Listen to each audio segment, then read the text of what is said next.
glitch with our chair, who is the moderator of the first segment of the workshop, and we have been trying to resolve that issue.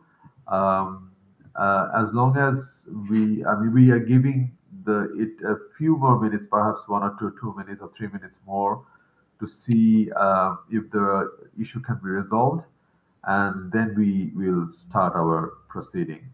In the meantime, we kindly bear with us, and we again apologize for this unintended delay. Thank you very much.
Hello once again.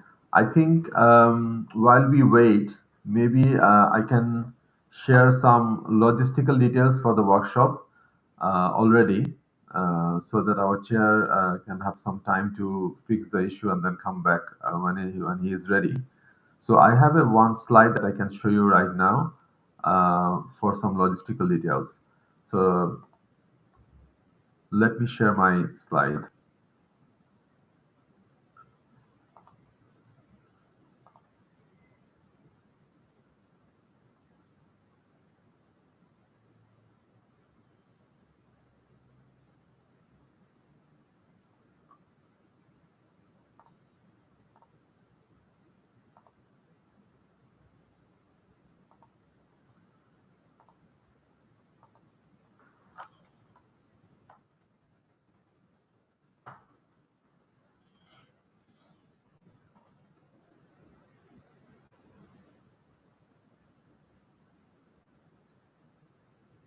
Okay, I hope you all can see my slide. Just to let you know, as you probably already know, that this workshop will be organized in two separate segments. The first one is right now until 1500 hours Central European time, and the second segment with 1 hour break will start from 1600 hours until 1800 hours Central European time. So just to note that there is a 1 hour break between the two segments of this workshop. The workshop agenda is available in the CITES event web page. It is available in English, French, and Spanish. For those of you that speak French and Spanish and other languages are able to see that in their own preferred language. After each session, so we have in the agenda we have actually 8 sessions excluding the opening and the closing sessions. We have 8 sessions. After each session, we will have some time, hopefully, for question and answer. So if you have a question, kindly be very brief, and you can also share your comment. And in the interest of time, we request you to leave your question or comment in the chat function. There's a chat function in this platform. You can do it already during the presentation so that we can save some time to process that question and relay it to the moderator and to the presenters. Those of you have all of you have registered, so you must have received the guidelines for using this platform. So if you're speaking, kindly use your headphones, and raise hand function, etc. For the speakers, if you wait a few seconds when you press your mic button to open, then kindly wait a few seconds for the mic to be open. It takes a few seconds to work, so yeah, please don't be impatient. Um, all the presentations will be uploaded in the event web page, the same page that you have shared in the above. And also for information, this online workshop is being live streamed in the CITES YouTube channel, including the interpretation services. So that's it from my side. I will perhaps stop sharing the slide and see if um, the technical issue is being solved right now, has been solved right now. Just for a quick update, we're waiting now for Matthias to get a hold of a laptop which is not connected to the office firewall, as the other alternative would be to reach out to have the IT personnel of their office whitelist Interactio on their firewall, which is blocking the connection between um, Interactio and them. So Matthias should join us sometime soon with another laptop. So waiting for an update, but we're in touch with Matthias.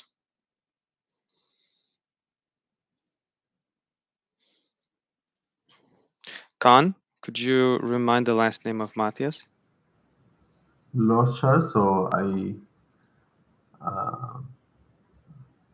L-O-R, Okay, thank you.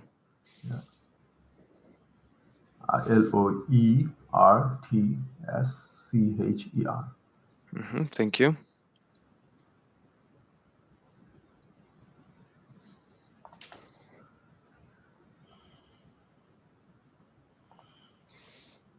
We still have people joining to the waiting room, so I'm allowing them one by one and bit by bit.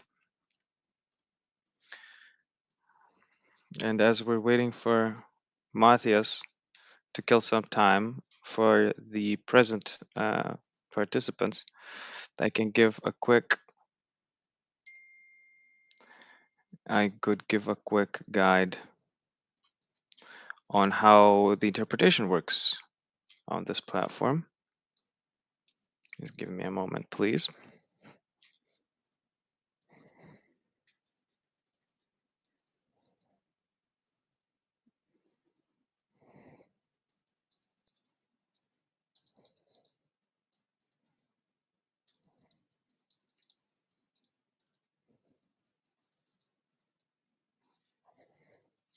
So I will share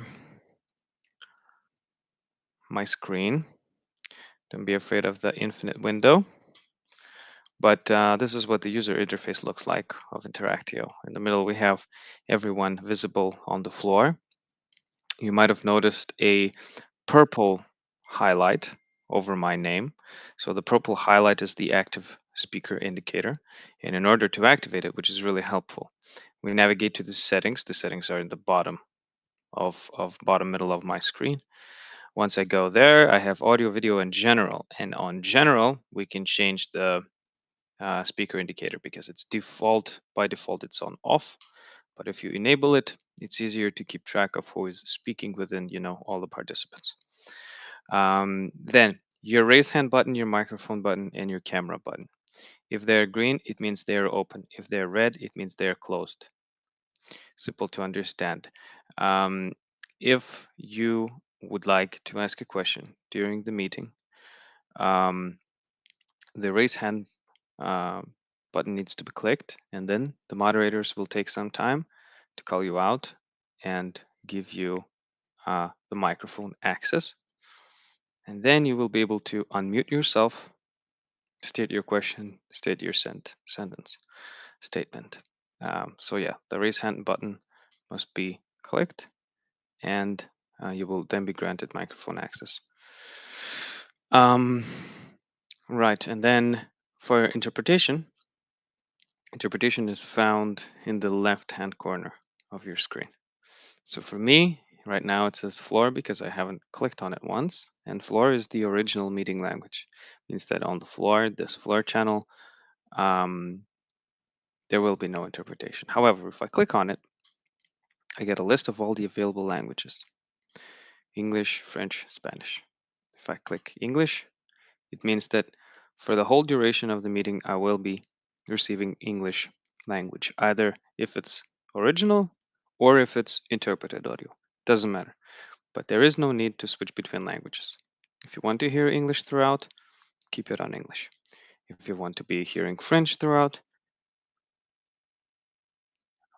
you click on French. Um, so yeah, that would be the major part. And then in the bottom corner, by where the raise hand button is, by where the microphone and camera buttons are, there is also this button which I'm right now using, is screen share.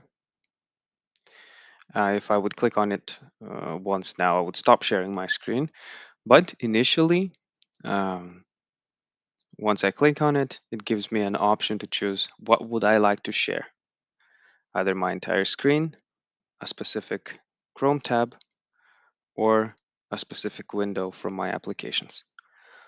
So choosing one of those three items and then clicking on share will put the presentation for everyone to see on the Interactio platform. So that would be a short introduction. And then the last few moments are in the bottom right corner. Which one of them is the attendee list? We can see how many people are in the meeting and the names of the people. And then additionally, we have the chat. So the chat by default, event participants chat is opened up. The questions can also be stated there. And messages can also be deleted if anything, if mistakes are made or somebody changes their mind. So yeah, the basic functionality of chat. And that will be all from my quick review. I will now get back to Matthias to see what the status is and how soon will they be able to join us and start the presentation.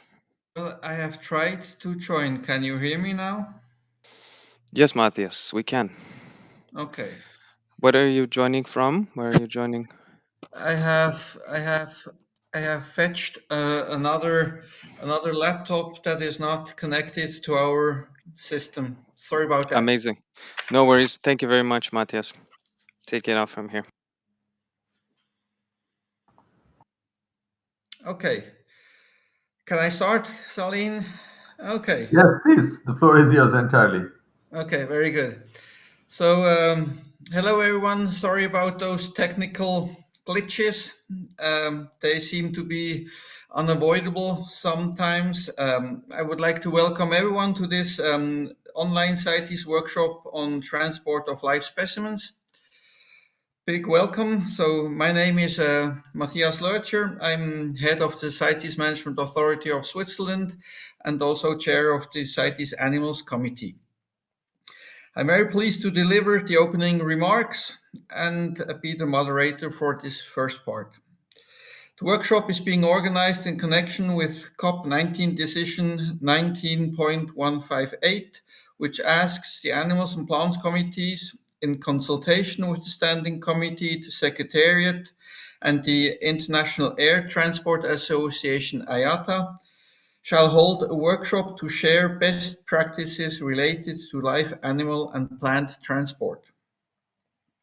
The terms of reference of this workshop were approved by the 77th meeting of the CITES Standing Committee in November 2023. The object of this workshop is to share best practices related to live animal and plant transport and to further the effective use by parties of the IATA Live Animal Regulations, LAR, and the IATA Perishable Cargo Regulations, PCR, as well as the CITES Guidelines for the non-air transport of live wild animals and plants. Over the last few months, the CITES Secretariat has engaged with several parties, NGOs, and experts to organize this workshop, which is also the first of its kind. During the workshop, you will hear from experts about various topics related to transport of live specimens of fauna and as well as of flora. The range of topics is quite comprehensive, expectedly including regulatory compliance, stocking density, provisions for confiscated specimens at borders, biosecurity, as well as focused discussion on transport of flora. All of these topics are, of course, interrelated as well. We also know that many of our parties to CITES do not have access to the IATA LAR and IATA PCR. It is true that if parties are not able to access the regulations, it will be difficult to comply to also requirements within CITES. I hope you will benefit from these discussions, and also feel free to share your questions. You can use the hand raise function, but also leave your comments or questions in the chat. We will have several sessions, so during these sessions we will first have several presentations, and then we will have a section on questions and answers. Finally, I would like to thank the Wildlife Conservation Society, WCS, for their financial support and the CITES Secretariat for organizing the workshop. With these opening remarks, I think I would now invite our first speaker, Mrs. Gabriela Tamasi, Live Animals and Perishable Sport from IATA, to provide an overview of the IATA LAR and IATA PCR. So, Mrs. Tamasi, you have the floor.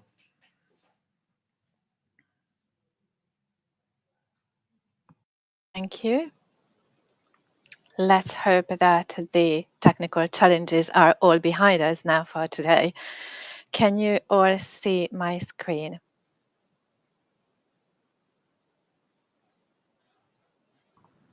Yes, Yes, we yes, can we see can. it. Yes. Excellent. So thank you very much for the very warm welcome.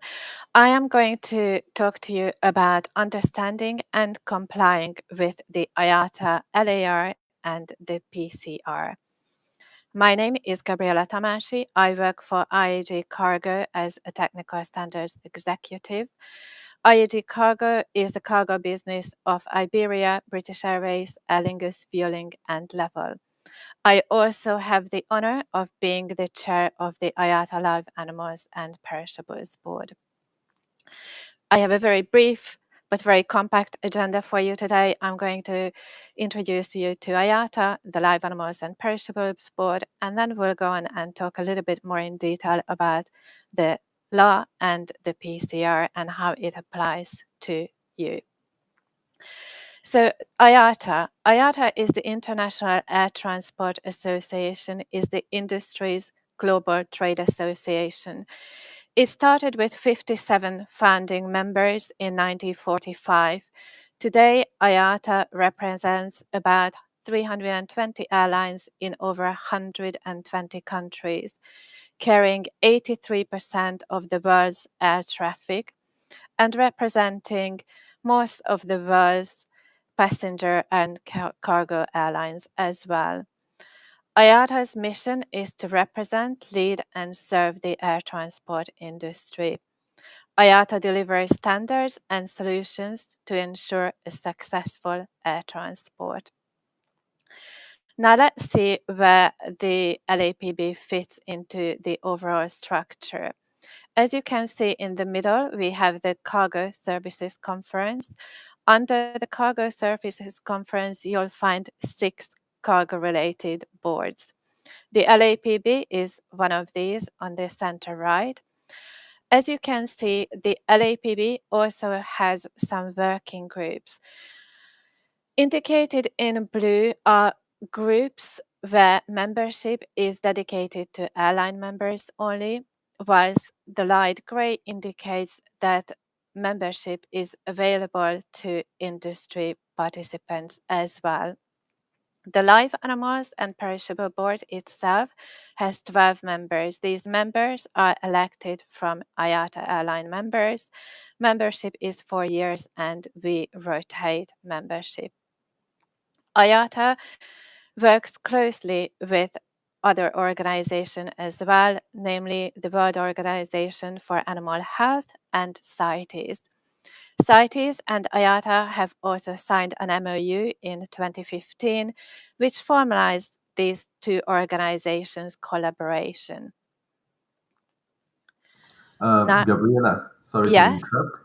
Can you kindly put it in the presenter view, perhaps? Can you not see my slides? We can see the slides, but it's not in the presentation mode. It's okay. Yeah, we can see the outline on the left, and then we can see the slide slightly smaller. So if you put it in the presentation mode, I think. Thank you for that. I shall try and do that again. Can you see the full screen now? Not Still yet. not. Further technical challenges? If not, you can just maybe make the window bigger. Shall I? Maybe I'll try again. Okay, thank you. I'm not quite sure why it doesn't work. It worked earlier.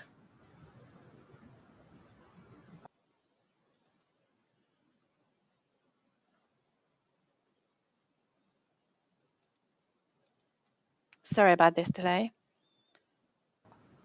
Can you see it that's now? perfect. Thank you. Okay, I'm so sorry about that. No I hope worries. you got the gist anyhow. So let's go back to the presentation and let's have a look at the regulations and their applicability. The two publications that concern CITES are the Live Animal Regulations and the Perishable Cargo Regulations. Both of these are updated and published annually and can be purchased from IATA. Both of these are available as printed and e-versions as well. I'm not going to go into detail about how the regulations change. Sonia later on will discuss and share the details of that with you. So let's start with the Live Animal Regulations. The law is the worldwide minimum standard for transporting live animals by air. The objective of the law is to ensure all animals are transported safely and humanely, and also that industry is compliant with all regulatory requirements. All persons who ship, accept, and handle live animals must be competent. And how do we ensure competency? We provide minimum requirements for training, and not only for training, but we also have standards for recurrent training requirements. Training is of utmost importance and a key enabler for the delivery of a safe and successful transport outcome. Improper transport increases the risk of injury and mortality, which may negatively impact wild populations, resulting in additional take of wild specimens. Now, let's have a closer look at the law's applicability. The law is applicable to all airlines according to the various IATA resolutions. It's also applicable to shippers who ship live animals by the above operators, be that as cargo or as baggage or indeed in the cabin. All such shipper must comply with the law in its entirety. They also must comply with additional state regulations which may apply at origin, transit, or destination. The law is also applicable to all listed countries. These countries have formally adopted these regulations as part of their national regulations. As mentioned, applicable to all IATA members and also to all shippers who ship CITES animals. IATA Live Animal Regulations are accepted by CITES and also at the World Organization for Animal Health in respect of transportation of animals by air. It's very important to note that non-compliance with the live animal regulation invalidates the CITES permit. Now let's have a look at the main sections. So the IATA Live Animal Regulation has various chapters. It sets out general requirements. It also has details about both shipper and operator's responsibilities. Shipper responsibilities are very wide-ranging. They range from arranging the transport over the most direct and efficient route, providing all necessary documentation, as well as providing a compliant container and marking and labeling.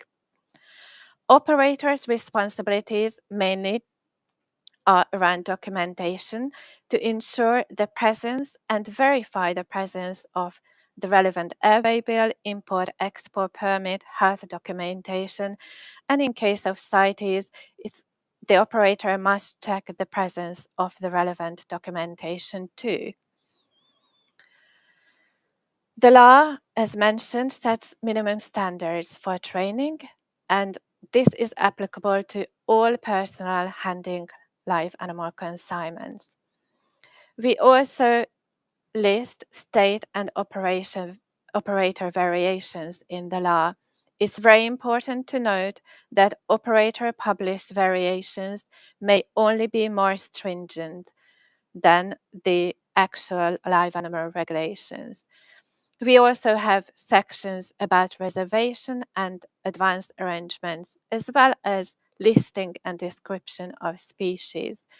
This is indeed where one would find out if the animal being transported is covered by CITES regulations.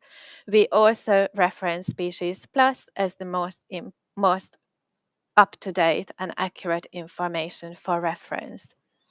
There's a whole section about documentation, and there is in detail sections about CITES documentations.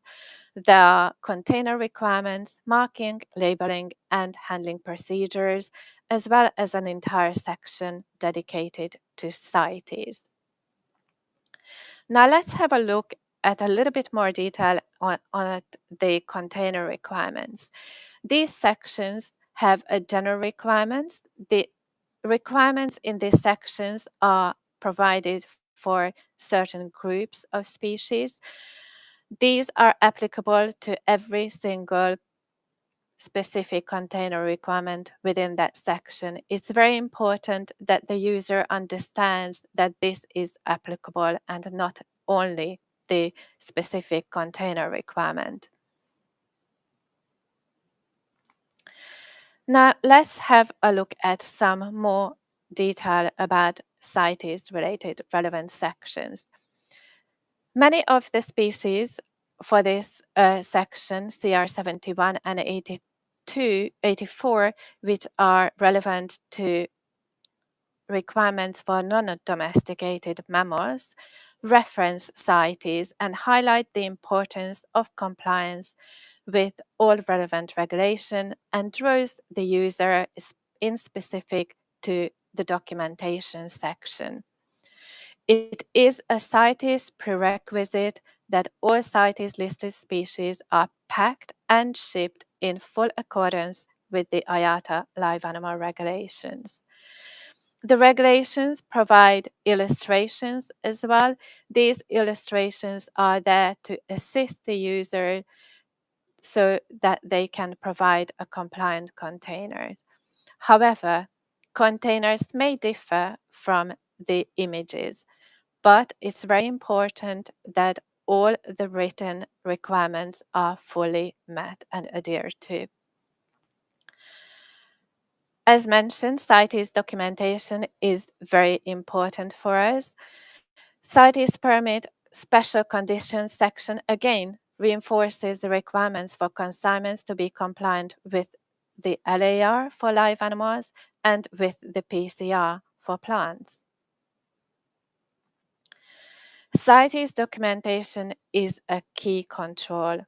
Depending on the agreed degree of protection requirement, depending on what appendix, source, or date of acquisition of the shipment is, the export and import of live or dead specimens or any readily recognizable parts and derivatives must travel with the relevant permits.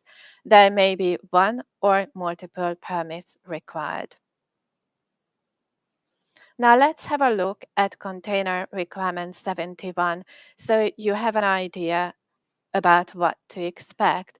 As you can see, there are detailed requirements set out for containers that the container must meet. This extract is from CR71, which is applicable to elephants, hippos, and rhinos. As you can see, we frequently use shall and must. Shall and must describe requirements which are mandatory. Should is a recommendation or best practice. Writing is mandatory. As mentioned, visual images are examples and guidelines only to ensure that you arrive at a compliant container. The IATA law also has an appendix, Appendix G, which is dedicated to CITES non-air transport. I'm not going to go into great detail on this because Andreas later on will cover this section. The aim with this section is to promote as much as possible a uniform approach in a multimodal environment for the transport of live animals. Only differences versus air transport are covered in this section, and there is an increased focus on transport where the expected duration will exceed 48 hours. But Andreas will talk about more detail on this later. Now let's have a look at the PCR and its applicability and the responsibilities. Both IATA and CITES share the aim to enhance the survival rate of plants that are traded internationally. PCR is applicable to all countries that are signatories to the CITES Convention, as well as IATA Airlines. The most commonly transported plants fall into one of the three major groups: ornamentals, medicinal or aromatic plants, or timber species. But it's very important to note that it is not only the species, but its produce is also protected under CITES. So certain essential oils and powders, so forth and so on, could also fall under the regulation. Plant hybrids are also subject to CITES control if one or both parents are listed in the appendices. If the hybrid includes two CITES species in its lineage, it is important to note that the more restrictive regulation would apply. Just like for live animals, shippers also have responsibilities. It is indeed the shipper's responsibility to obtain the relevant permits, certificate, or licenses in advance for import, export, transit. Health requirements are also the shipper's responsibilities, including those set out by CITES. The shipper is also responsible for ensuring to package the cargo in compliant packaging that includes marking, labeling, and documentation. Gabriella, can you please speed up a bit? We are already quite far behind in our schedule, so can you please speed up a little bit? Sorry. No problem. Okay, I will just skip this slide. It's just a high level about the PCR. It follows very much the same structure as the live animal regulations. And with that, then I'm just going to cover this final slide, which is the Perishable Cargo Regulation for CITES. The CITES guidelines intend to increase the successful shipping of live-traded plants and to address the most common problems faced during transport. Importing and exporting plant involves adherence to many different rules and regulations. These are not always obvious even to experienced traders. Therefore, these guidelines highlight the need for preconditioning of plants, shipping via the fastest transport mode available, giving appropriate care to plants during transport, as well as communicating shipment arrival time to importer, and to adhering to phytosanitary regulations as relevant. My final message to you all is to work together, establish local communities to share knowledge, provide training and build capacity. We need to collaborate to ensure transport of CITES listed live animals and plants are delivered in a compliant, safe and sustainable manner. Thank you. Thank you very much, Gabriella. I think we can come back with questions after the other two presentations in this first session. So I would now invite Andreas Kaufmann from Go Wild to give his presentation on guidelines for the non-air transport of live and wild animals and plants. So Andreas, you have the floor.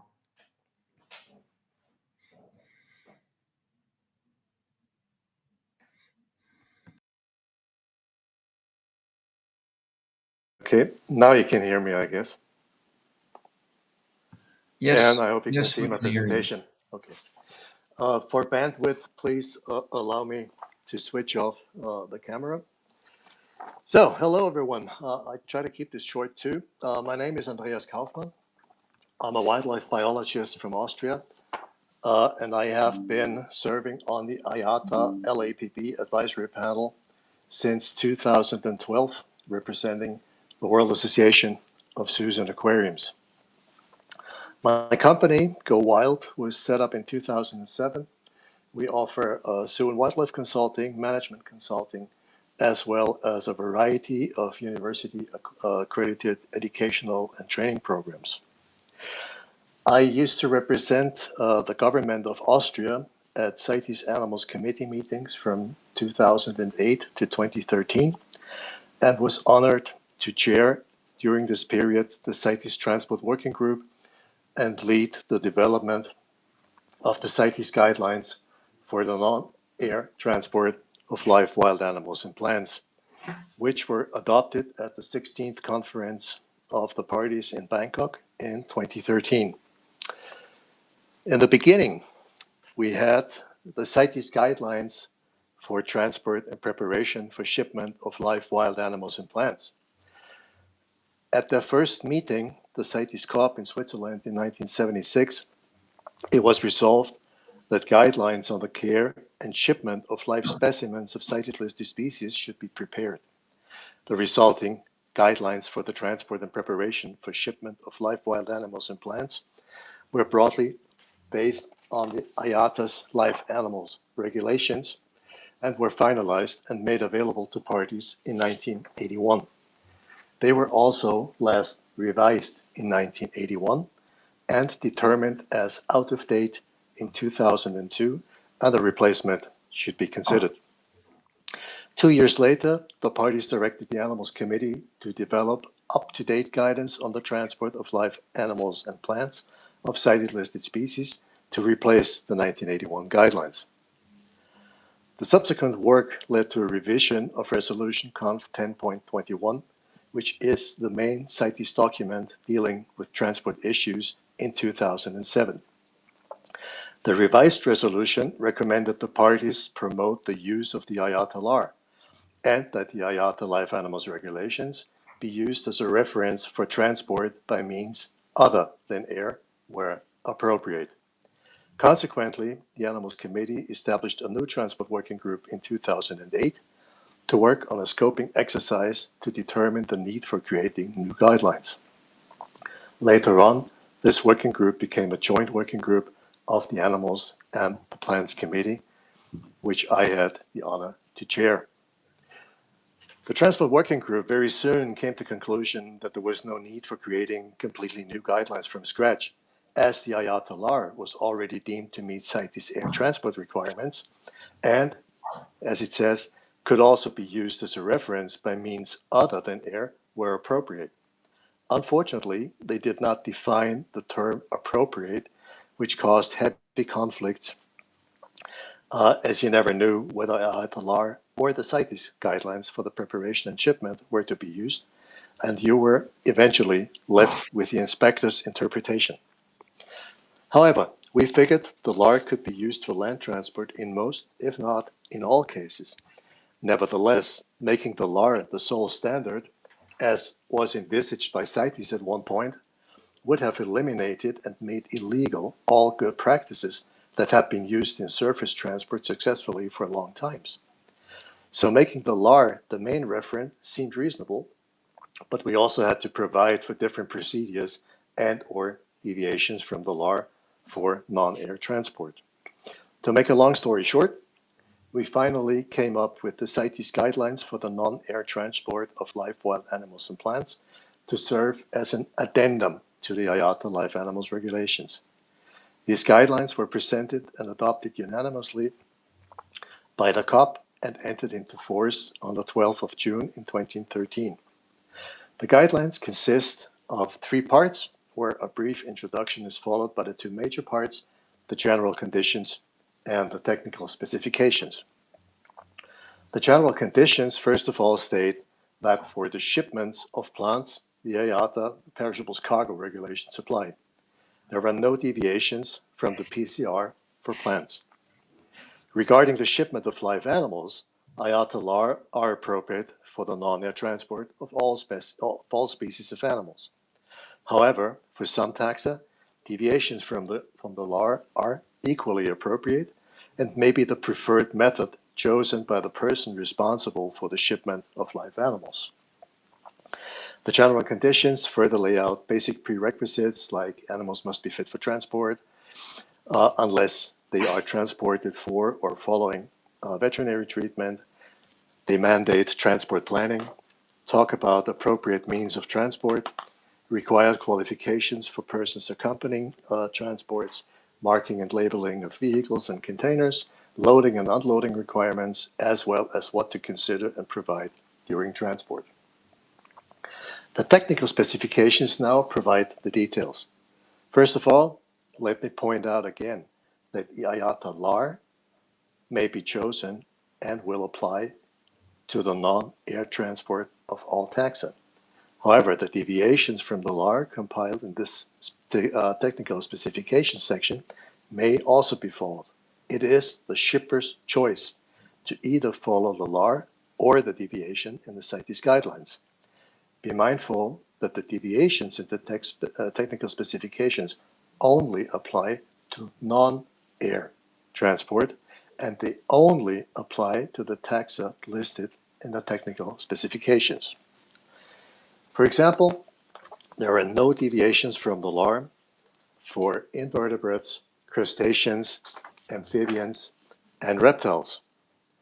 However, there are deviations for many other species, starting with fish, birds, and mammals, such as big cats, bears, elephants, hippos, but also pinnipeds, tapirs, and giraffe, since they have been CITES listed a few years ago. The CITES guidelines for the non-air transport of live wild animals and plants are an addendum to the LAR and therefore must be viewed in context with the LAR. It lies with the shipper to decide to follow the LAR or the deviations in the technical specifications for non-air transport. Both are appropriate and combined they finally are one standard.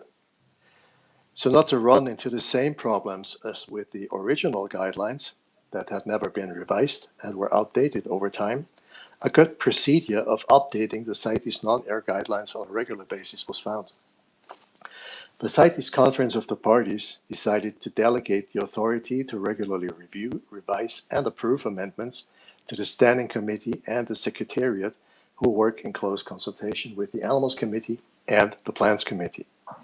The IATA Live Animals and Perishables Board, on their side, established a CITES task force to review the guidelines and suggest amendments in close cooperation with the CITES Secretariat.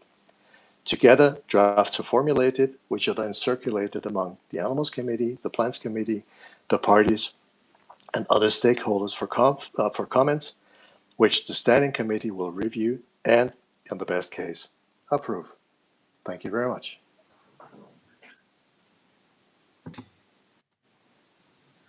Thank you very much, Andreas, for this clear and concise explanation about the non-air transport guidelines and also how they will be amended continually now, which is, I think, a very, very good thing. Next speaker is Sonia Ben Hamida from the IATA Secretariat on understanding the process for amending and revising the current methods in IATA LAR. So, Sonia, you have the floor. Thank you very much. So my name is Sonia Ben Hamida. I'm the head of special cargo at IATA, as well as the secretary to the Live Animals and Perishable Board. IATA plays a pivotal role as a standard-setting body within international aviation. IATA supports aviation with global standards for airline safety, security, efficiency, and sustainability. IATA sets standards for the airlines industry, business processes, and operations. These standards are not static. They are living documents, frequently revised to adapt to new scientific findings, technological advancements, and to incorporate feedback from industry experts and regulatory bodies, including CITES parties. With this in mind, let's move forward to see how these regulations, especially the LAR, are amended to align with our shared goals of animal welfare and conservation. IATA's standard-setting process is a highly collaborative effort. It's a concerted initiative that harmonizes insights and expertise across the aviation industry. The IATA Live Animals and Perishables Board is composed of IATA Airlines, bringing operational experience and feedback that drive the efficiency of our standards.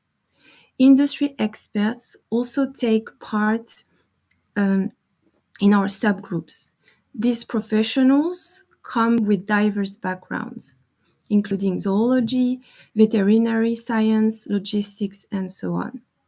The LAPB advisory group, along with the animal care team, consisting of 9 members, focuses on live animal regulations, unfolding and enhancing welfare standards.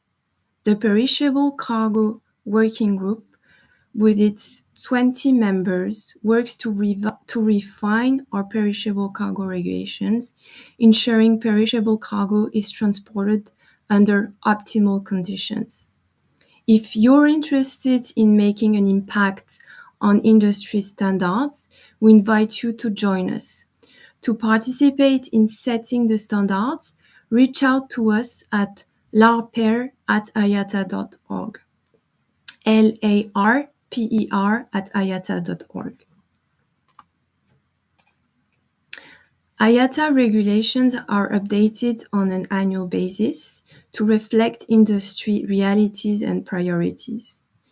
Industry experts representing the whole supply chain work continuously and collectively to reach consensus on requirements and best practices for the whole industry.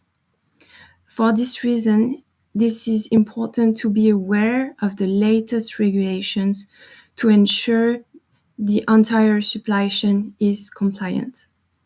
Industry priorities are to boost efficiency and safety in cargo operations thanks to industry collaborations. You see on the right some of the topics that have been discussed and that are under development within our different task forces. The Live Animals and Perishables Board develops criteria for acceptance, handling, and loading of live animals, perishables, and healthcare products in air transportation.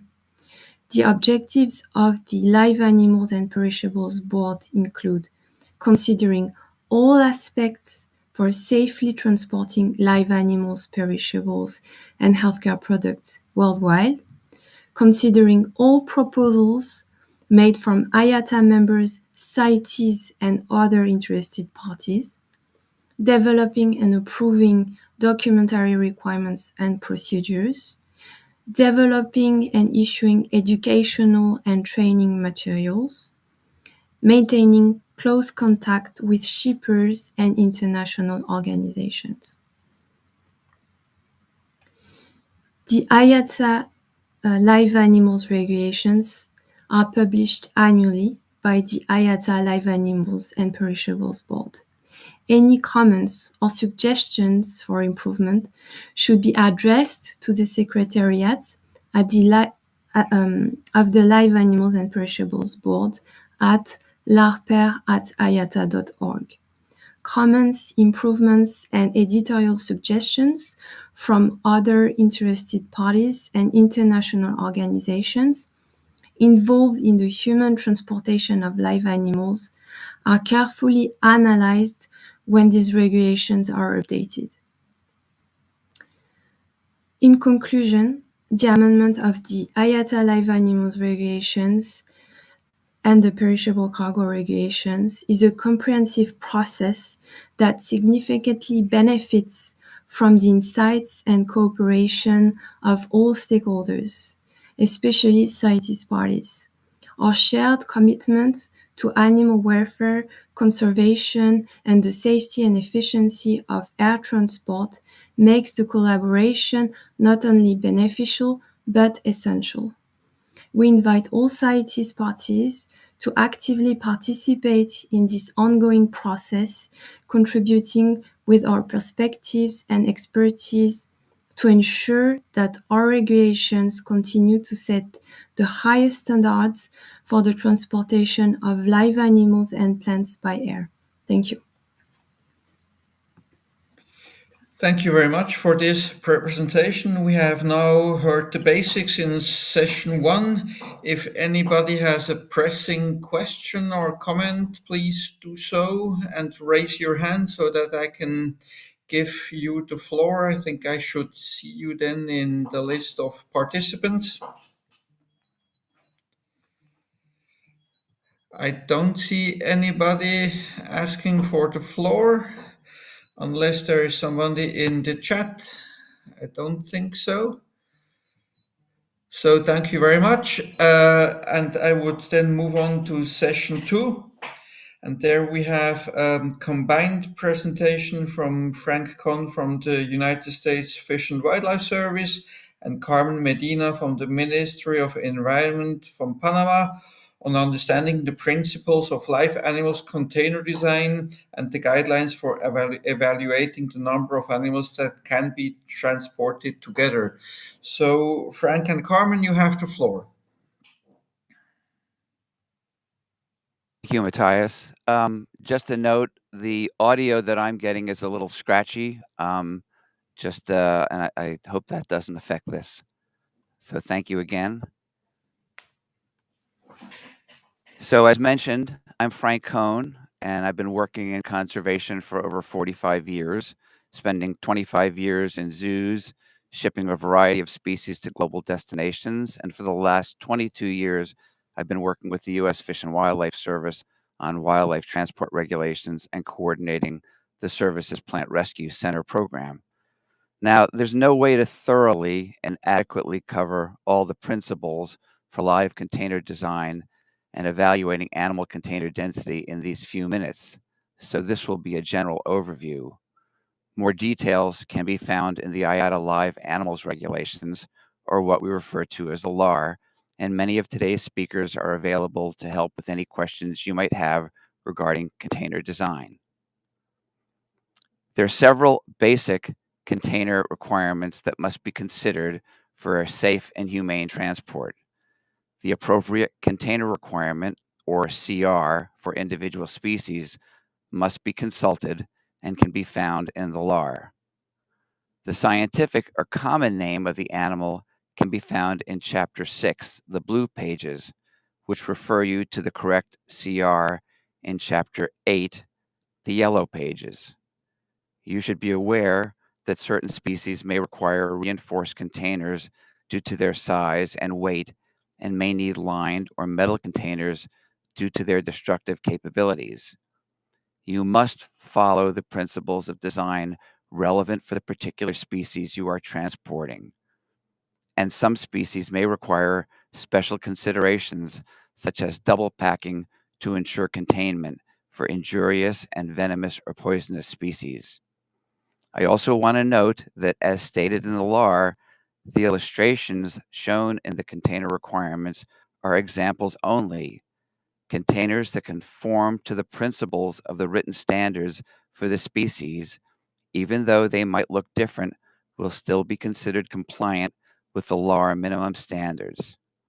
So let me continue by reviewing some specific principles of container design and considerations. Containers must be safe. They must be solidly constructed with a secure door to prevent damage, escape, unauthorized access, or injury to the animal. The safety of all handlers is as important as the safety and health of the animals within the container. Spacer bars are required for carrying the container and also to prevent ventilation openings from being blocked if containers are pushed up against each other. Plastic kennels have slanted sides to prevent this from happening.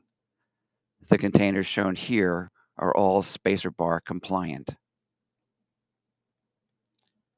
Adequate and appropriate ventilation is crucial to prevent animals from overheating or being chilled. As heat rises, openings on the top portion of the container will allow for heat dissipation. Openings on the lower and upper portion of the container will also allow for air circulation within the container.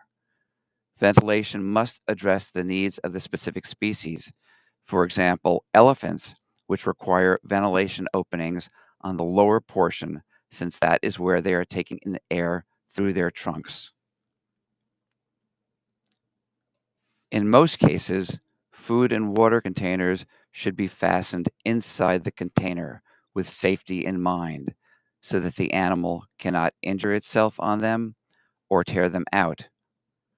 Access by attendants for filling them must also be available, along with instructions on when and how animals should be fed or watered. A slatted floor can be used for some species to allow animal waste to fall into a removable tray. Absorbent bedding is useful as long as it does not conflict with regulations of the country of import.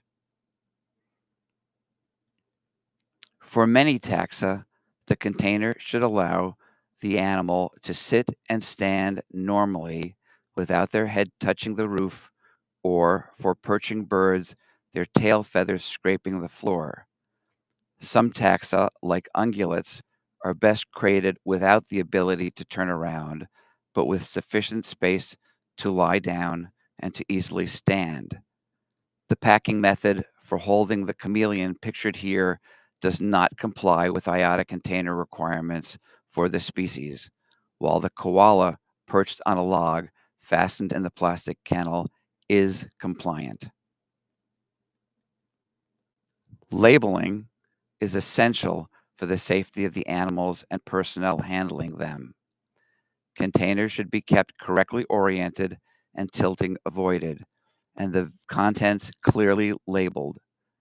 Venomous or poisonous species must be kept separate from non-venomous or poisonous species and accurately labeled. All permits, veterinary certificates, and other relevant documents should accompany the shipment either in original form or as copies, depending on the requirements of the parties involved.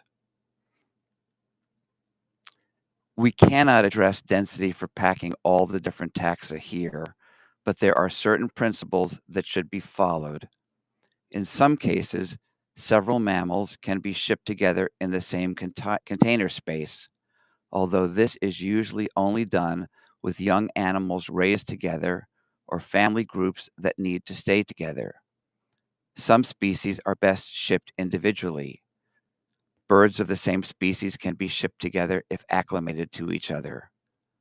In cases where multiple animals are shipped together, the container should be constructed with dimensions to allow space for the actual size of each animal. IATA has species-specific density guidelines for certain taxa, shown here for some small mammals, but truncated for presentation purposes. Reptiles and amphibians, as well as many other taxa, also have specific packing densities described in the LAR. The density of the reptiles shown here in this bag is not in compliance with the LAR. We must be mindful that shifting may occur during takeoff and turbulence, which may result in injury, so internal container space must be considered. While a high density of individuals packed together may reduce shifting of animals, they must be allowed sufficient space for normal behavior and to allow for sufficient ventilation, especially for mammals and birds, since they generate significant amounts of heat. Fresh air, ventilation requirements, and humidity must also be considered. The hatchling turtles packed in the box seen here are light enough to prevent crushing, but in sufficient density to prevent shifting. The penguins are packed with appropriate density. The IATA Live Animal Regulations has specific details on container requirements for all taxa of CITES listed and non-CITES listed species. It is an evolving document, and revisions continue to be made based on the best practices used by professionals working with wildlife. But the general principles presented here should be considered as new methods are developed. Thank you.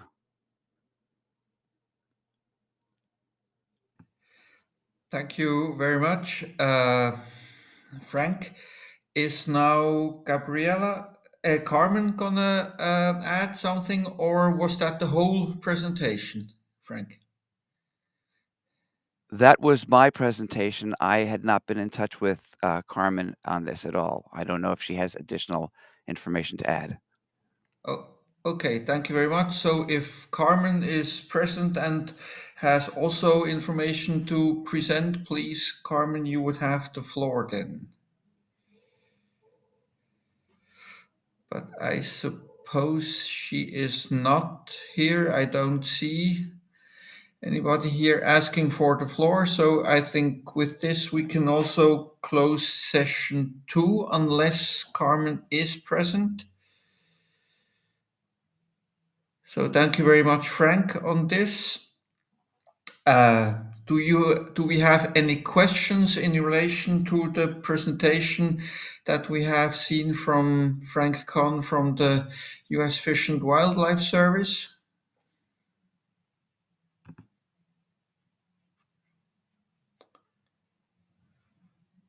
I don't see anybody asking for the floor, so thank you very much, and we can move on now to session 3. And first in line is Tristan Bradfield from Heathrow Animal Reception Centre in the UK on the reception and contingency planning at entry points. So Tristan, you have the floor.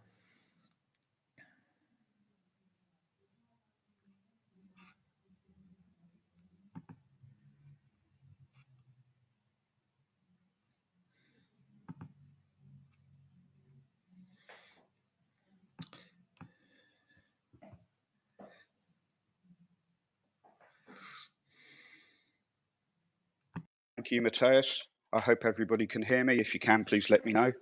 It's perfect. You can go ahead. Marvelous. Okay, thank you. So I'm going to talk to you today about reception and contingency planning at entry points. So my name is Tristan Bradfield, and I have 35 years of experience at the Heathrow Animal Reception Centre run by the City of London. I have experience with IATA Live Animal Regulations. I am one of the members of the animal care team that support the Live Animal and Perishable Board. I also have experience in exotic and domestic animals being transported by air. I'm also part of the IATA team that delivers training on live animals and also live animal logistics. And I am also an independent validator who performs assessments and audits on various entities. So the Heathrow Animal Reception Centre is a border control point at Heathrow. So it's a large facility which can handle many different types of animals. Indeed, it can handle all types of animals at Heathrow. So that ranges from the domestic dogs and cats all the way through to large cats and fish and other items. So we have 60 kennels available at Heathrow for dogs and cats and domestic animals. We also operate 365 days a year, 24/7. The Live Animal Reception Centre can also be used as a transit hub, which is dedicated to serving the needs of international animal transportation within the current health and welfare legislation. We also have 24 different rooms available, so 11 bird rooms in a dedicated wing with specialist ventilation, filtration and lighting systems. We have 3 reptile rooms with multiple vivarium setups, 2 dedicated big cat caged rooms with races, recrating equipment, feeding hatches, etc. 1 pool room, which can also be used for birds as well. 6 stables with a scissor lift and roller bed for pallet handling, 4 cattle pens, and a heated fish consignment warehouse with inspection rooms which use red light to reduce stress when inspecting fish. Here are some of the many different CITES species that pass through the HARC and can be seen here. We must have contingency plans in place in case of any delays. These could be short or long-term delays in transit or even upon import. The shipper must provide a 24-hour telephone number for contact in case of emergency. This is so the operator or the airline can obtain instructions from the shipper or their agent in the event of an emergency. This number is written on the airway bill as per the Live Animal Regulations and can be used during emergencies. So we've all been talking about the Live Animal Regulations. The current LAR is the 50th edition, effective 1st of January 2024 to the 31st of December 2024. So this is the global regulations for the transport of animals by air, and therefore does include all CITES listed animals. In 2015, we've already heard that IATA strengthens its cooperation with the Convention on International Trade in Endangered Species of Wild Fauna and Flora through the signing of a Memorandum of Understanding. IATA supports CITES efforts to combat the illegal transport of CITES specimens by passenger and cargo operators. We should note, though, that the duty for apprehending and prosecuting these offenders does rest with the national enforcement authorities. However, supply chain stakeholders can provide an important source of intelligence and contribute to reducing this illegal trade. If the live animal or live animals are covered under a CITES permit, it is only valid if the transportation conditions comply with the CITES Guidelines for transport of live animals, or in the case of air transportation, with the IATA Live Animal Regulations. So handling is a key part to mitigating any risk and for contingency planning. We can see lots of good information in Chapter 10 of the Live Animal Regulations, which deals with handling and loading procedures. And the following factors do need to be considered when planning a shipment. Time management is very important, and that's not just the total journey time from origin to final destination. We need to look at any transit times, the times exposed to any local environment, transit stops, etc. Delays, again, related to time. Any delay information is very important. We need to know how long the delay is and where the delay is occurring. Are there facilities available, or is the animal just being stored in a cargo warehouse? We need to know the environmental conditions throughout the entire journey. That's not just the temperature, that's whether there might be any inclement weather, direct sunlight, exposure to the animal, and other various conditions. We also need to be mindful that aircraft do get switched out quite often if there's a technical issue with the aircraft. This can affect the shipment. The whole door may be of a different size if it's a different aircraft, and indeed the hold compartment size may be different. Some aircraft don't have full heating and ventilation, so again this would need to be checked by the operators and the airlines to make sure they are compliant aircraft.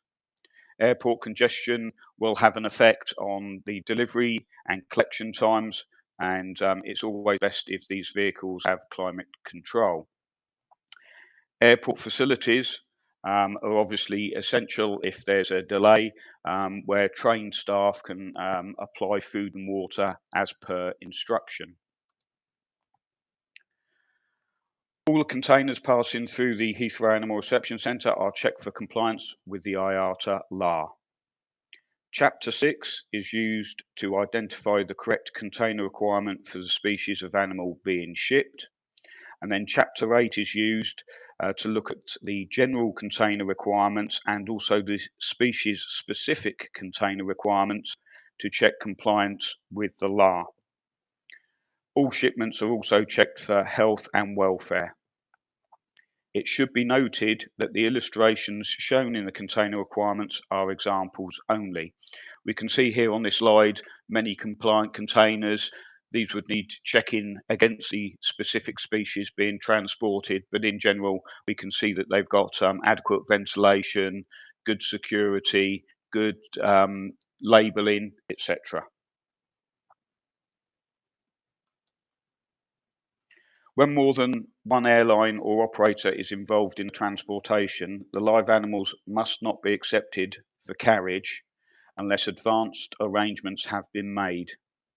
The most direct route must be used to keep the number of landings and takeoffs to a minimum, thus avoiding repeated handling and climatic changes.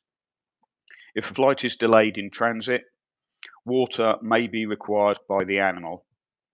This is why there is a mandatory requirement for water containers for many of the species listed within the LAR.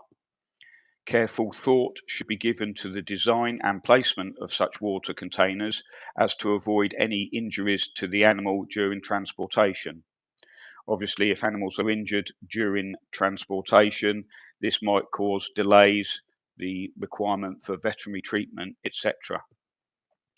When the container is not compliant, where possible, the container is modified without removing the animal or animals from that container. If this is not possible to correct the issue with the animal inside the container, then the animal may need to be removed. Animal stress, as per Chapter 5 of the LAR, is to be kept to a minimum, and it is a crucial factor in how the shipment is made compliant. Unless critical to animal welfare, all minor compliances for import animals are noted, and they may well be corrected at final destination.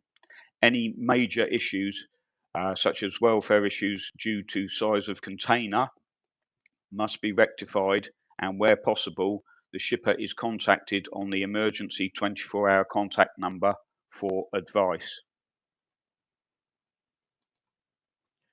In the case of non-compliant containers, the City of London may take further action under the welfare legislation. In such cases, the UK Border Force is contacted where CITES species are contained within the shipment, as Border Force are the enforcing authority for CITES in the UK. Border Force may seize CITES species that do not comply with the IATA law. The specimens that are received in conditions such as the above are unpacked and released into suitable temporary housing for the species, pending a decision from the UK Border Force as to the outcome. And the outcomes could include seizure, rehoming, repatriation, etc. My colleague Susie will touch on that a bit later. Had the previous examples of reptiles been packed according to the IATA law, they wouldn't have been seized. So following the principles of the container requirements and the other regulations within the law is important. We can see that there are clear and specific stocking densities for many of the species. They could be included in Chapter 8 or indeed in individual container requirements. The example here is container requirement 41 for lizards. We see a stocking density chart and how to measure the animal itself. The size of the primary container or containers must enable the animals to have contact with their whole ventral surface to the floor of the container. We see here as well some non-compliant containers for birds. Again, Border Force may seize any CITES species that do not comply with the IATA law. And we can see here poor packing with no ventilation in boxes, wire mesh that has broken because it doesn't meet the requirements, and indeed birds being shipped in tubes, which again is not compliant as per the law. Any dead specimens are either sent for post-mortem examination or held in a freezer pending any welfare legal action and or Border Force instruction.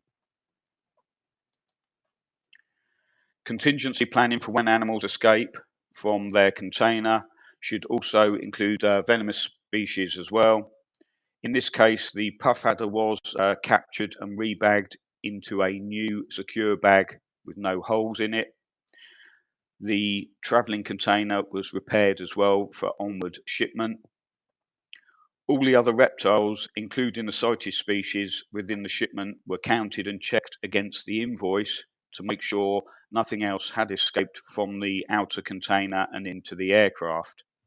Some actions that can be taken to contain escaped animals is to close the escape routes, make the area safe by removing unnecessary people, call for any support if required, get the necessary capture equipment, put on any protective clothing appropriate to the species, effect capture and recontainerization, and if none of this is possible, then the national authorities should be notified for the appropriate action.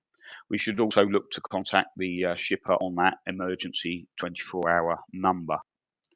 So in conclusion, to mitigate against many of the risks and things that can go wrong during the complex process of transporting live animals by air, we should note that not all airports have dedicated animal facilities and trained staff, but with good planning, communication with all stakeholders, staff training, and following the current copy of the law, many of these risks can be reduced or mitigated against. Thank you very much. Thank you, Tristan, for this very good presentation, and especially the summary, what has to be organized in minimum to be sure to be compliant. So with this, I would then move on to the next presentation by Susie Pritchard from the Animal Health and Welfare from the UK, and Petrina Theo from National Park Board Singapore on husbandry, veterinary, and disposition provisions for confiscated wildlife. You have the floor.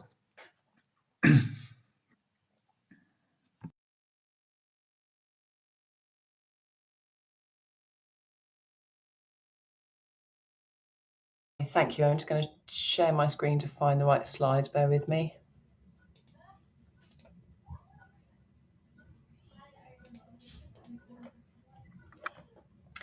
Okay, hi everybody. I'm Susie Pritchard from the City of London Heathrow Animal Reception Centre. Heathrow Animal Reception Centre works closely with Border Force, as Tristan has described, and we provide identification of species. We will estimate the age and the origin of any animals, CITES animals coming in, and we'll take care of them on a temporary basis if they're detained. We'll also advise Border Force on any issues with compliance over the boxes that will invalidate the permits. So that's our role at Heathrow. Tristan has described the responsibilities and challenges of transporting animals by air and the controls at the border. And I wanted to present to you 4 very short case studies just to illustrate some of the work that we do and some of the considerations that need to be made.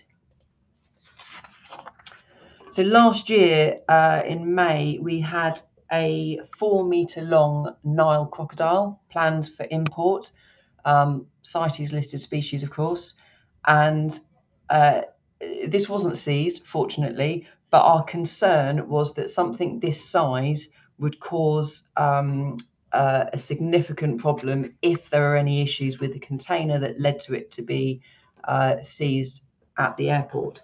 It had a total weightless consignment of about 800 kilos, so a tricky animal to handle on site. And if it was going to be seized, we would have to temporarily house it. So the key thing here is what we can do to make sure this runs as smoothly as possible for such a special animal. We work closely with the shipper to advise them on the container requirements. We don't do this as standard, but if we're asked, we will sort of help with container design to make sure that it's compliant. In this case, what we asked for was for the container to have 3 inspection hatches on top, 1 in the middle and 1 at each end, so that regardless of where the animal positioned itself in the box and where exactly it was microchipped, we'd be able to read the chip. And that went ahead as planned on the day. We also didn't want to move this animal around the building to put it into an inspection room, given the length of the box and the weight.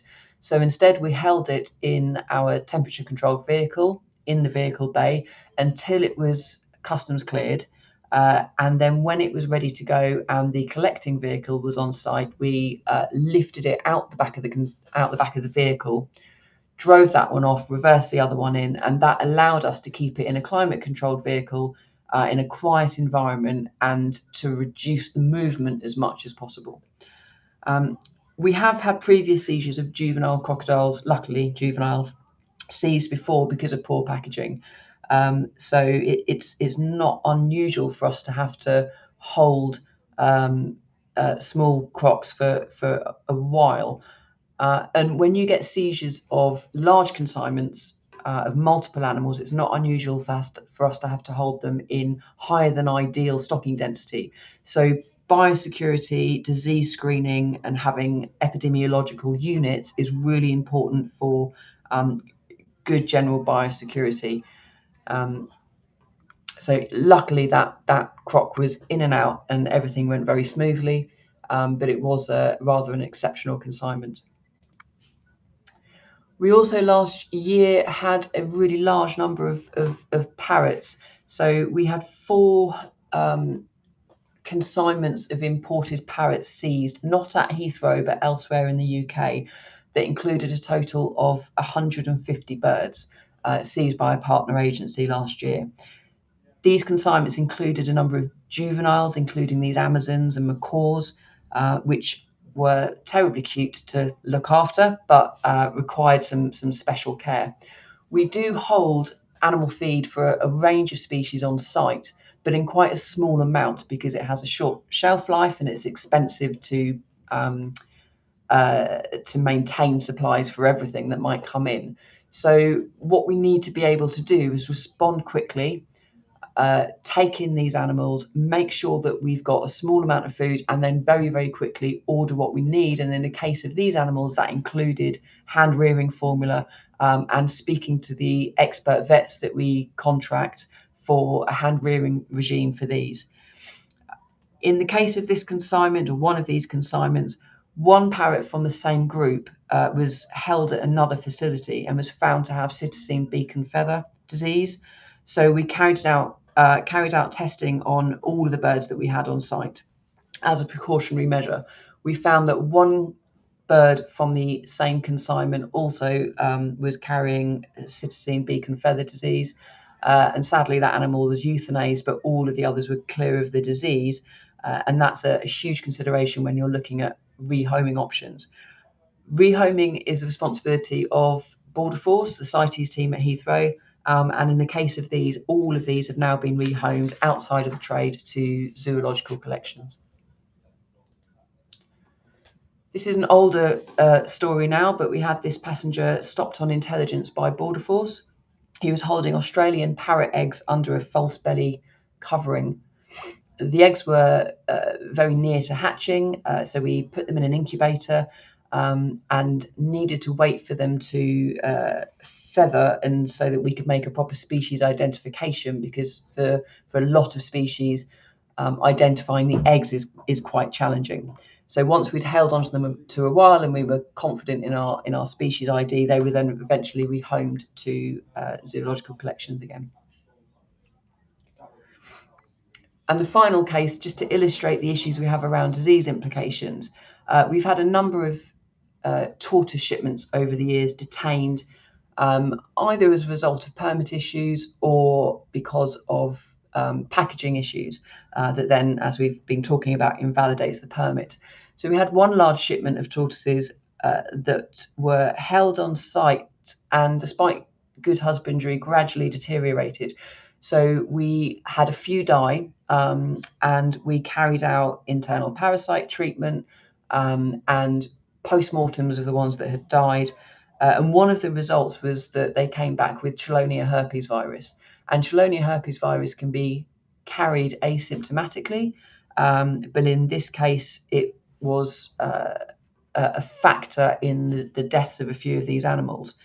The issue of this is that some of these diseases that you will find if you're screening seized animals might not have an immediate welfare implication for the individual animal, but the long-term homing implication of this is that you're very unlikely to find a zoo that is going to knowingly want to take animals that are carrying something like Chelonia herpes virus and introduce that into their collection. So it's not it's actually very unusual that we would euthanize animals except for veterinary reasons. But in this case, the long-term welfare of the animals was not going to be secured, and they did have this underlying health issue. So we had to euthanize the consignment. It's the long-term welfare when you've got a seizure of a large number of animals is a really important consideration. But I am pleased to say that it's certainly not usual for us to have to euthanize any animals at all. And the vast majority that are held on site are rehomed by Border Force outside of the trade and to zoo collections. Thank you very much.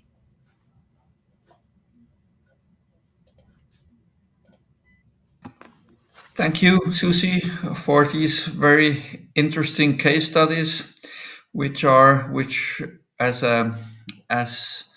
management authorities, we all have similar cases that we have to deal with, and where sometimes we have to take the decisions which are not always easy to take.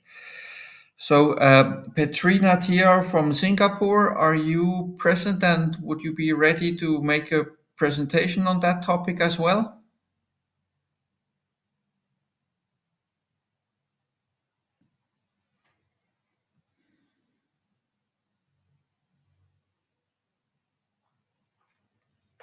Good morning, everyone. I'm Katrina from Singapore. I work as a veterinarian at the National Parks Board, and today I'll be sharing about the some of the challenges and solutions faced in terms of the receipt, provision of husbandry and veterinary care and disposition of wildlife that are confiscated or seized at the borders. Just as a background, the National Parks Board is the lead government agency for greenery, biodiversity conservation, animal health, welfare, and management in Singapore. I work as a veterinarian at the Centre for Wildlife Rehabilitation, which serves as the main holding facility for wildlife that are confiscated or seized, often from the illegal wildlife trade and often involve CITES species. One of the challenges that we first face upon receiving of these wildlife is the need to document the health and welfare of the animals for investigation purposes. And this needs to be done in a timely manner to accommodate the investigation. The solutions that we come up with is that we need to develop a clear and concise protocol for the recording and documentation of these cases. The photo on the right shows the acknowledgement form that we will fill in and send over to enforcement personnel within one working day. Therefore, this also necessitates the need for efficient communication channels between us as the wildlife carers and the enforcement personnel. Another challenge that we face is the wide variety of wildlife species that may be received upon confiscation or seizure. And they also have different needs in terms of their care and housing. The staff at the center are all experts in terms of the care for different exotics, but it is essential to also establish an advisory network with experts both within locally and overseas on the species identification and care. We also identify commonly confiscated species and have designed the center's facilities to suit their needs. This includes dedicated rooms for bird quarantine, outdoor enclosures for larger animals, as well as indoor reptile enclosures. We also prepare guidelines for the husbandry of this wildlife, and this helps in the management of the ad hoc admission of wildlife.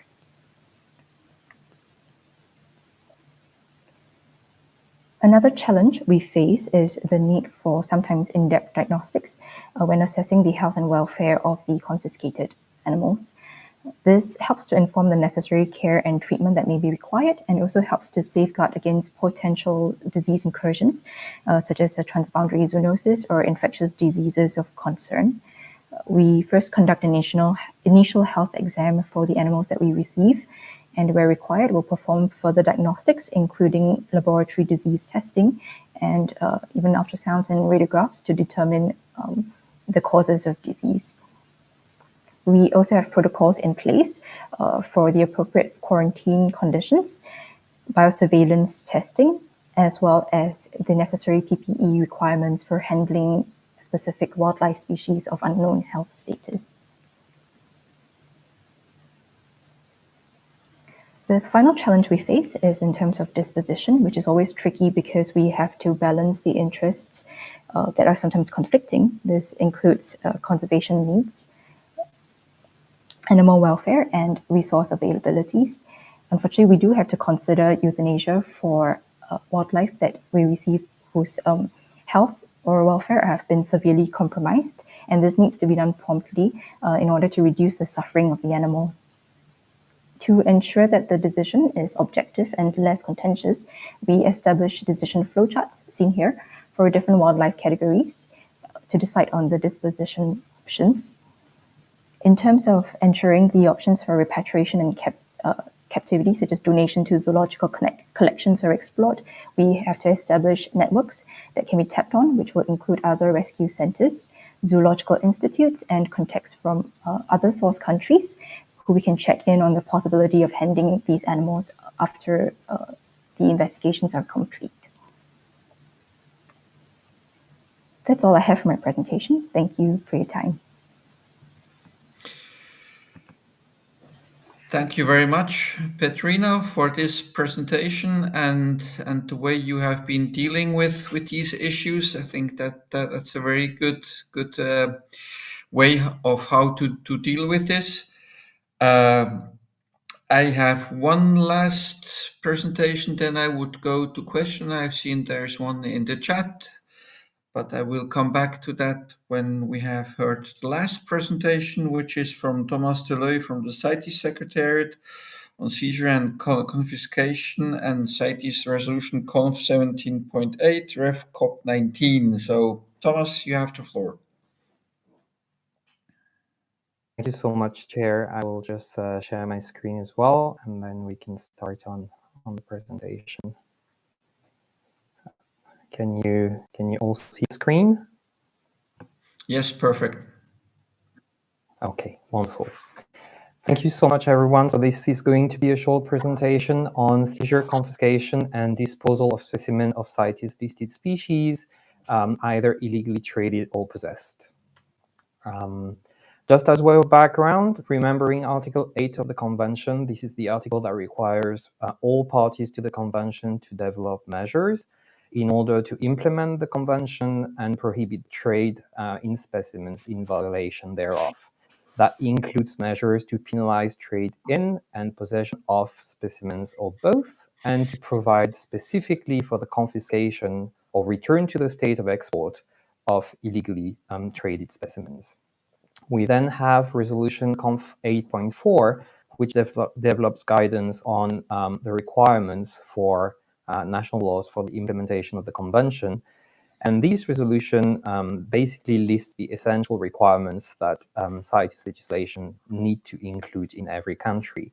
You have what we call the four essential requirements for this legislation. And as you can see in the bold section, there is a requirement to penalize trade in violation of the Convention and confiscate the specimens illegally traded or possessed.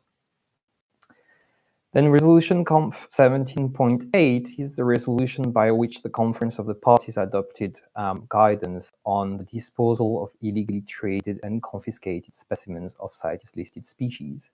It includes elements on what is confiscation, how it should be practiced, and details all of the various ways that parties have to dispose of confiscated specimens.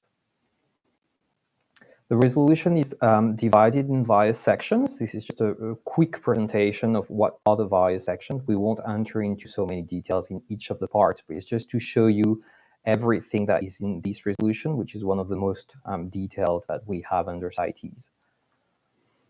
So confiscation, regarding confiscation, the COP recommends that when specimens are exported or re-exported in violation of the Convention, the importing party consider that the seizure and confiscation of such specimen are generally preferable to the definitive refusal of the import of the specimen. It is possible to refuse the shipment for the country of import, but the COP considers that it's preferable to move for a seizure and confiscation of the specimen because one of the very important elements that we have when we're dealing with illegal trade is that there is a necessity to ensure that the specimens illegally traded do not re-enter illegal trade later on.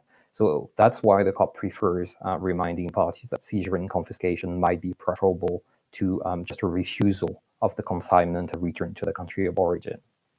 There is also an important requirement, which is that the importing party should notify as soon as possible the management authority of the state of export or re-export about the violations identified with a specific consignment and the enforcement actions taken, including seizure and or confiscation.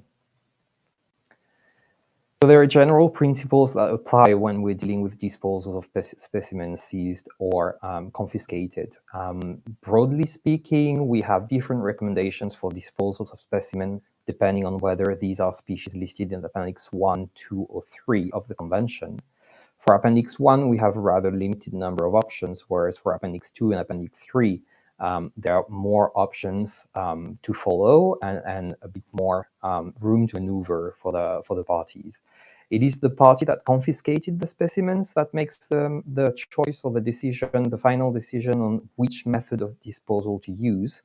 And it is to be remembered that the costs associated with the confiscated specimen should be charged to the offender in accordance with the applicable national legislation. One important section of the resolution 17.8 is a section on action plan. So there is guidance there reminding parties that when it comes to dealing with a potential illegal shipment, it is important to have procedures in place to make sure that the authorities are properly briefed and trained on how to handle such a situation. And this is covered by the section of the resolution dedicated to action plan. So that in this section, the Conference of the Parties urges the Management Authority, in consultation with the Scientific Authority, to develop action plan to deal with seized and confiscated especially live specimens, of course. This is a very brief little list of some of the elements that could figure in an action plan. There's much more detailed guidance in the resolution, but just as way of examples, the action plan should normally ensure or detail what are the means, the funds to use to provide care, quarantine, and other services used to care for the seized specimen. The action plan should normally establish a procedure for the implementation of the guidelines contained in the resolution. There should be an identification of the relevant government agencies and personnel habilitated to make decisions in such cases. And what is important to remember is that these authorities and personnel should be identified in country, meaning the ones dealing with the actual seizure and confiscation, but also in the other countries, so that communication can clearly be established and quickly with the countries of origin. And very important point as well is the identification of holding facilities to care for the seized specimens. We heard an example just before about a very big Nile crocodile.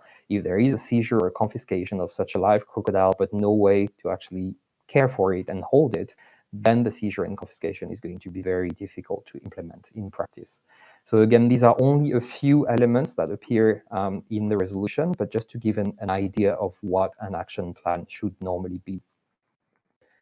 When we get to the detail of what to do with the specimens that are seized and confiscated, like I mentioned just before, there is a difference that is made between whether the species concerned is included in Appendix 1, 2, or 3, and whether we're dealing with specimens or live specimens.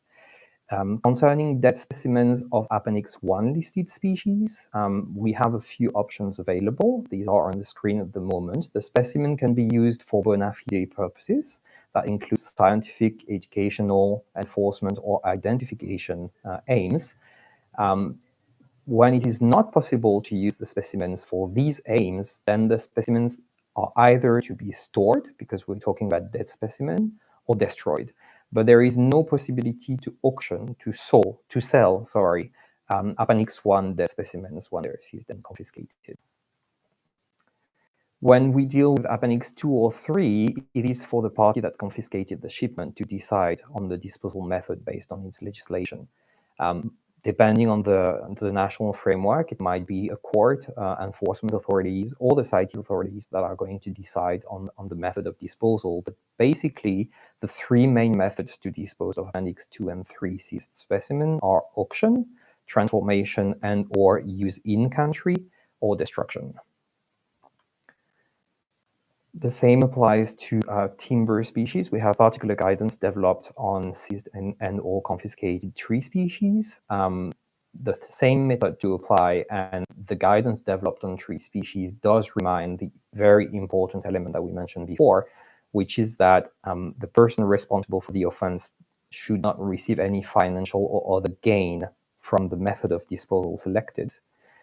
Such method of disposal should not stimulate further the illegal trade, and there is a need to ensure that the specimens do not re-enter illegal trade. So that's particularly important in terms of auction. For example, if the confiscated specimens are sold to a third party, there is still a need to ensure that then those specimens will not re-enter the illegal trade. When we're talking about live specimens, it's a little bit different. So three main options are available concerning animals, which is the maintaining of the animals in captivity, the returning of the animals to the wild, or on last resort, euthanasia. Concerning Appendix 2 and 3 species, various difficulties can appear, because we're talking here about potential commercial trade and therefore potential large quantities of specimens. And if large quantities of specimens are seized and or confiscated by the authorities, there might be housing and care issues being raised, but the option of, for example, returning the animals to the wild could also raise questions in case related, for example, to the introduction of pathogens, parasites, some genetic pollution of native populations, for example.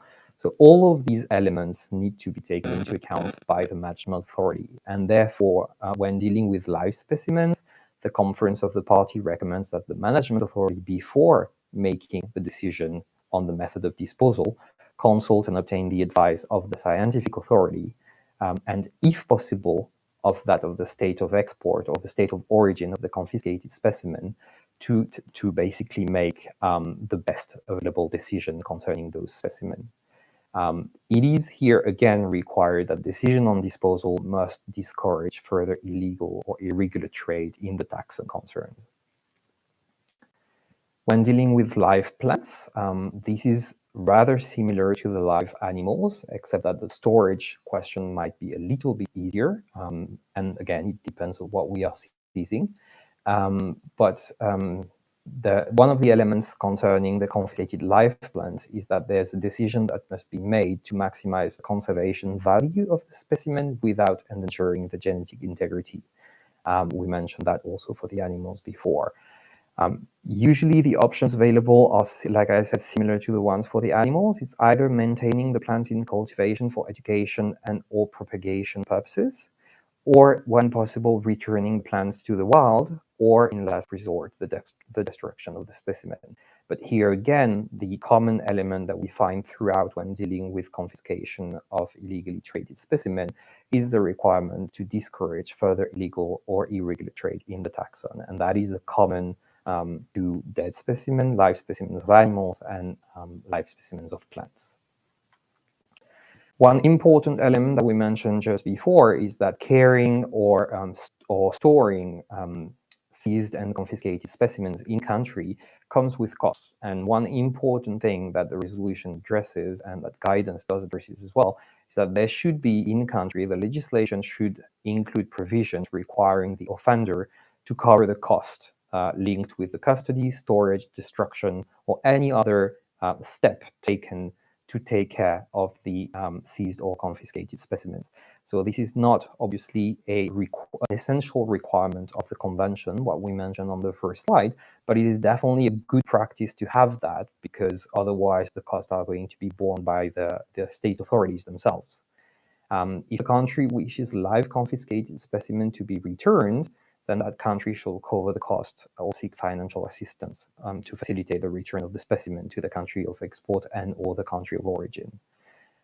Finally, the parties have the right to allow or not to allow the sale of confiscated dead specimen of Appendix 2 or 3. So that's a national decision that needs to be made as to whether the auction option will be practiced in the country or not. And finally, a very important thing when dealing with seizures, confiscation, and more largely enforcement action regarding illegal trade is that these are extremely important elements in order to deter illegal trade in CITES specimen, and therefore information about the action taken and the procedures in place needs to be communicated. And for that, under CITES, there is a formerly known biennial report, now known implementation report, that needs to be submitted to the Secretariat by each party every 3 years, which should include information on the legislative, regulatory, and administrative measures taken to enforce the provision of the Convention. And the implementation reports should include information on inspections, investigations, seizures, and confiscations, but also on prosecution, convictions, penalties, court decisions, and so on. And this is extremely important, not only to show the measures taken by the country itself on the implementation of the convention, but also to serve as deterrent to show that when illegal trade happens and is discovered, measures are taken and the convention is being enforced. That concludes the presentation. I'm very happy to have been part of this panel, and thank you very much for your attention. Thank you, Thomas, for this presentation. As mentioned before, I think before the break, I would like to turn to some questions that have been put into the chat. The first one is from Gordon Batchelor from the United States for a question for Tristan Bradfield. How and why do non-compliant containers get loaded in the original aircraft in the first place? Can you maybe give here your view on that, Tristan? Certainly. One question with multiple answers. Initially, it's the shipper's responsibility as per the Live Animal Regulations section 1.2 to provide a container that is compliant to the law. So one of the reasons that the container might not be compliant is the shipper might not have access to the current Live Animal Regulations and be using an older version, or indeed they might not have access to the Live Animal Regulations at all. So that can be the first reason why. Secondly, the acceptance staff, which might be airline staff or ground handling staff, it's mandatory that they have training as per section 1.4 of the Live Animal Regulations, but the training might be insufficient, not detailed enough, etc., to cover the complexities of all of the container requirements. Indeed, the acceptance staff may not even be trained, although it is a requirement of the Live Animal Regulations. And one of the other reasons as well is the operator, so that's the ground handler or the airline, only obliged to check the outer packaging of the travelling container. So with many of the examples you saw on my slides, you wouldn't actually notice the packing was not compliant unless you opened up the outer packaging. There's reasons for not opening up the outer packaging. One of the main ones is escape and indeed endangering staff at check-in, etc. So the outer packaging only is checked. The City of London Heathrow Animal Reception Centre does work closely with airlines that import animals or have them coming through in transit in non-compliant containers. So if there are any issues, we're not just there to prosecute the airlines, we're there to help and advise them. Everybody wants to see the shipment of live animals arrive with good health and welfare. So we'll contact the airlines. We may even contact the exporters as well, explain what's required to make them compliant. And hopefully then this won't be seen in future shipments. As I mentioned at the end of my presentation, good communications and planning before shipping some of these species is very important. Thank you. Thank you very much, Tristan. I think that gives quite good answer to that question. I then have another question from Bryony Smith from the UK. When you receive these animals which have to be rehomed to zoos, where do you find their original source was? Have they been taken from the wild or are they being bred in captivity? I think this is a question to all three intervenants, Tristan, Susie, and Petrina. I think this is quite important to know when you have an animal and you have to place it, to know what the source is. So how do you go about finding these issues out?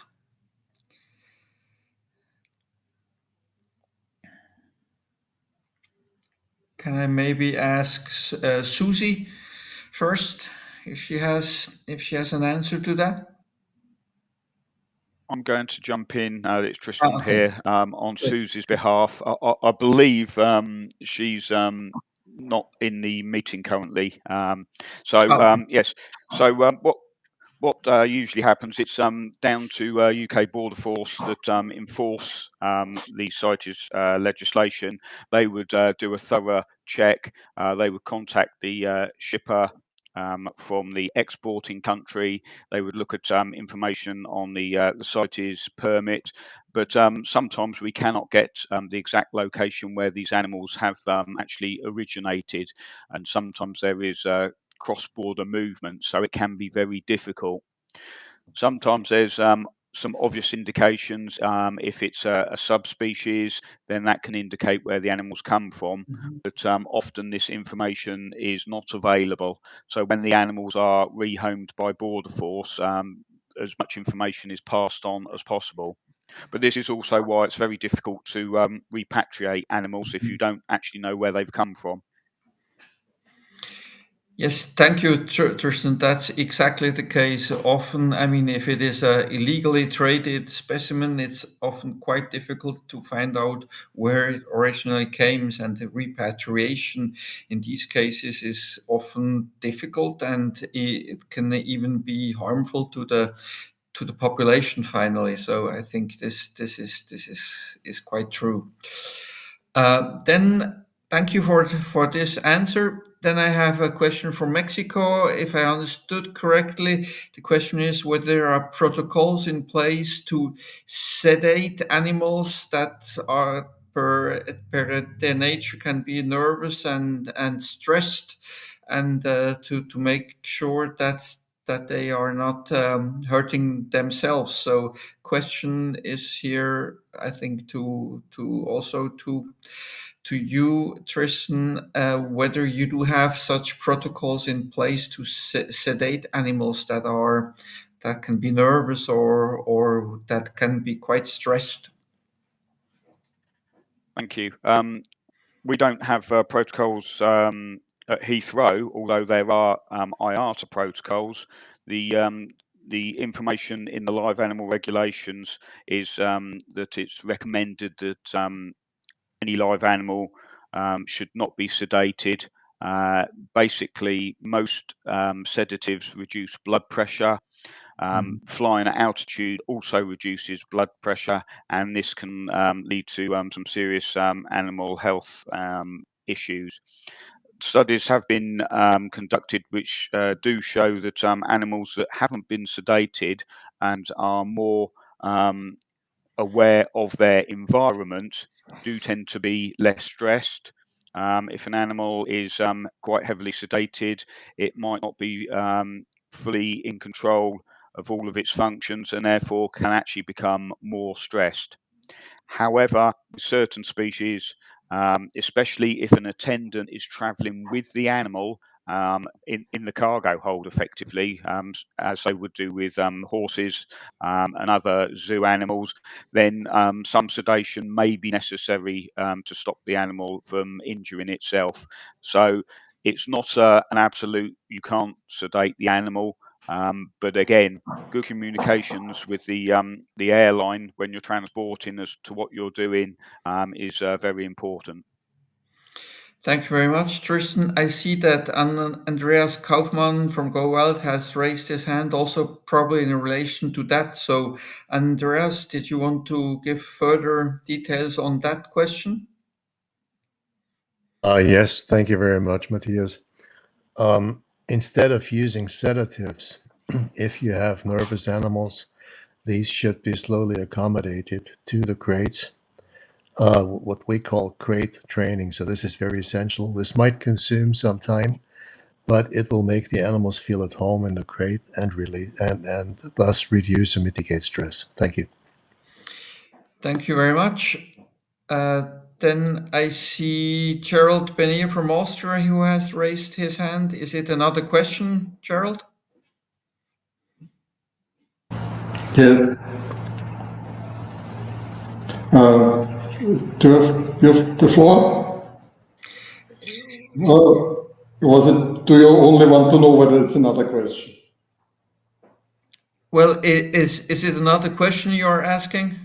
Yes. Okay, go ahead. Thank you. It has just been mentioned that packing might not be compliant with the latest version of the IATA regulations. And I think this is a major issue. Making all relevant documents available free of charge has always been the attitude of CITES, as compliance shall not be restricted by financial constraints. The recommendations to promote the full and effective use of the IATA guidelines is, as far as I understand, the only exception to this general way. the considerable costs of about $300 for acquiring access to the IATA guidelines prevents their wide use by customs and also by small-scale traders and non-professional purposes. And it makes up which make up a considerable part of international trade in live animals. The regulation is, this situation is aggravated by the annual updates, which make the purchased copies often outdated after just a few months. My general concern is that we need to find a way forward, which is also making it possible that everyone has the possibility to access the guidelines, and perhaps find a solution that people who are requiring them just for sending 1 or 2 specimens, that they can access the guidelines for these specific specimens at a reduced cost, or giving a free access to the most recent guidelines once per year to each person or something like that. And my question is whether any solutions to these problems may be expected in the near future. And additionally, I would seek a clarification whether CITES permits indeed lose their validity in the case of non-compliance with the IATA guidelines, as it has been stated by the first presenter. According to my understanding, the CITES permits are documents and cannot lose their validity because of non-compliance with recommendations. But perhaps I'm wrong, and I would like to learn how this has to be interpreted. Thank you. Thank you, Jared. Your question in relation to costs and the use of these guidelines we will touch upon in the next session, but that is of course an important question, and we do have the Secretariat is liaising with IATA on that matter, so I think we will get some answer on that in the second part of this workshop. I still have some questions open. I would suggest that we stop here now and reconvene at 4 o'clock, where we also can maybe come back to some of these questions. Just in relation to what you asked as last on our permits. On our Swiss permits, there is a requirement to comply with the IATA guidelines, and if there is no compliance with the guidelines, we do not accept such a permit. So this is in fact the case as has been presented by the first presenter. So with this, I think I will close this session, and we can convene in 1 hour, in 45 minutes at 4 o'clock. So thank you very much for all the contributions and questions, and we reconvene in 45 minutes. Thank you very much.